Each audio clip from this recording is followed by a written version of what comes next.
problems. Maximalist Minibus with Mary and Captain and you. Get on the bus! You know, I'm looking for the phone that I'm actually shooting with. Isn't that cuckoo? I don't know if you guys can hear what's happening, but basically, there's like a surge. So it sounds like it's going to surge, you know, and go forward. But instead, it surges and then drops back and loses power. I'm having a hard time getting from 55 to 65. I get there, but it's just slow. But also, I'm getting this shake at like 45 to 55 miles an hour, maybe. And that's the only time I feel it. I don't feel it when I'm going like city streets speed, and I don't feel it when I'm going over 65. But when I'm traveling in that sweet spot of highway driving, I'm feeling this shake. And I know I need a wheel alignment. So I'm just thinking, okay, I've got two different problems that are both kind of activated at the same speed. Don't jump to the conclusion that they're the same problem, because they are probably not. That would be rare for them to be the same problem, because they have such different MOs. But I don't know. Maybe they are the same problem. I don't know enough. I don't know anything, really. I'm pretty sure the acceleration issue is a clogged fuel filter, because I've had that problem before. So I think I just need a fuel filter. Well, you know how I always say, why spend time worrying about something until you know there's something to worry about, until you know there's actually a problem? That's what I always say. Is that what I always do? No. So that's not what I'm doing now. I am worrying my face off about something that I don't know if is even a problem. And on top of all that, I have on like the world's most uncomfortable bra that feels like there are knives sticking into my boobs. So, having a great day. I made a plan to get a new fuel filter this afternoon from my new mechanic here in Waltham. And he said, "Are you sure it's the fuel filter?" And I said, "Well, yeah, I've had this problem before, and I seem to need a new one about every 4,000 or 5,000 miles." And he said, "Okay." And then I checked, and the last time I got one was 1,900 miles ago. So I should not need a new fuel filter. And it's possible that this problem originated in the rear tank, but I'm not on the rear tank now, and I'm still having issues. I don't know if I'm going to be able to go out to Warren again tomorrow. I don't even know if I'm going to be able to go next week. So I'm not sure what I'm going to do. I'm very, very anxious. And for me, things like this where I'm going for hours or even days without knowing what the answer is drive me crazy. Anyway, just thought I'd share. Hi. So, yeah, I was thinking it was the fuel filter, but then I went and looked when I last got one. It was only 1,900 miles ago. Okay. So I'm thinking it's probably what's happened. This same exact MO has happened twice. I've gotten a fuel filter and it's stopped. But Well, if the fuel filter fixes it, yeah, then the fuel filter was clogged. But as I said to you, you could have dirt in the tank. right. So what? I gotta find out what his name is. What the mechanic just told me is that I think it's Mike, but I think everyone's name is Mike. All mechanics anyway. So in a couple weeks, I'm supposed to call him, see if he can fit me in. And what they're going to probably have to do is drop the tank, because his theory, which makes total sense, is that there's gunk in the rear tank. Because it's when I use the rear tank that I seem to have these problems. I don't really use the rear tank unless I'm in some sort of a jam. And I only use it normally to fuel the diesel heater. So on this trip, I've been switching to the rear tank because I don't feel like stopping for fuel. And now I'm having this problem. So fingers crossed. Right now, we're waiting for the filter to be delivered. It got ordered. Once it arrives, it will be installed, and then I'll see if it solves my problem.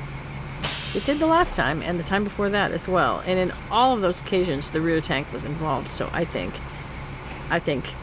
Mike, or whatever the hell his name is onto something. Well, I think the fuel filter did its thing, because I've been on the freeway, I've been on the city streets, no problems accelerating. I think we're good.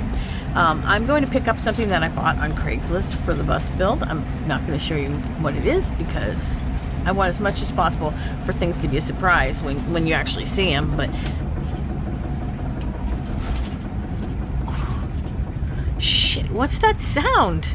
Well, I'm at the mechanic again. The same one he said he couldn't fit me in for at least 2 weeks, and he has graciously agreed to at least take a look and see if I'm right that it's a wheel bearing. He suggested a stuck caliper, but when I've had that before, and I have had that before. There was a definite brakesy smell, and it wasn't intermittent, it was constant. This is intermittent. After I picked up my Craigslist purchase yesterday, the noise completely stopped. So I decided to go on to Warren because I was halfway there at that point. So I might as well go. I made it. I did my thing, and then I had to go get a haircut. See? Right before I got to the salon, the noise started again, and this time it didn't stop. It you know, when it usually it stops when I pull away, but this time it just kept going and going, and it went all the way to the hair salon. My hairdresser's husband is a mechanic, and she called to ask him what he thought. Thanks, Kathy. I think his name is George, not Mike, but I could be wrong. I don't know. Maybe it's Mike. Anyway, I don't know. That's what we're here to find out. But both George and I think it's a wheel bearing. So, let's see. Trouble it comes and goes. Trouble it finds a way, and I'm ready. Yes, I'm ready. Trouble it knows my name. Trouble knows where I stay, and I'm living. Yes, I'm living. Tell me everything, tell me everything, tell me everything. Gonna be alright. It'll be alright, it'll be alright, it'll be alright. It'll be alright. It's not the wheel bearing. It's not the caliper. Mike drove it around the parking lot like a bat out of hell after they had taken the wheel off and everything. And he said that the steering felt kind of loose, which, yeah, it does. It has been that way for a while. So the A-team climbed under there and tinkered around and tightened something up. I'm not totally sure what, but I drove home and no weird noise. Then again, it's intermittent. But we're probably good now. I've got another pickup to do today, and I'm going to do it on my way out to Warren, and I have to do Route 2, which I don't love Route 2 because it's really up and down, you know, really hilly, but it's the only way to get to Gardner, Mass. So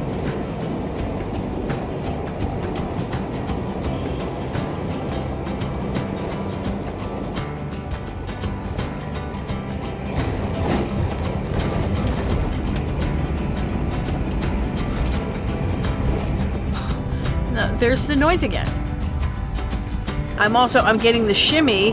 I'm having trouble accelerating. Everything's happening at the same time again. I don't know what's going on, but now I got to get all the way back.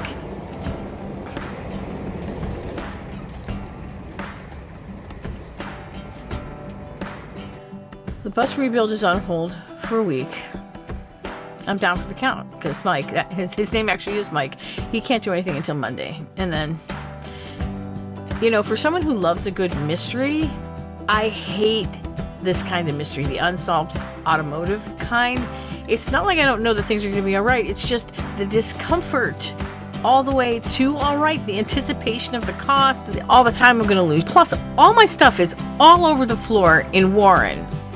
I don't have any of my things. Okay, you guys are super smart with this stuff, some of you anyway, and if you have any idea what is causing that noise, please let me know in the comments. I also posted a clip that's just the noise on the community tab that you can check out if you want to hear it a little more clearly. Help a girl out here, will you? Oh, here's a video that has another mechanical calamity in it since we're on a roll with those. Enjoy it. I know I did.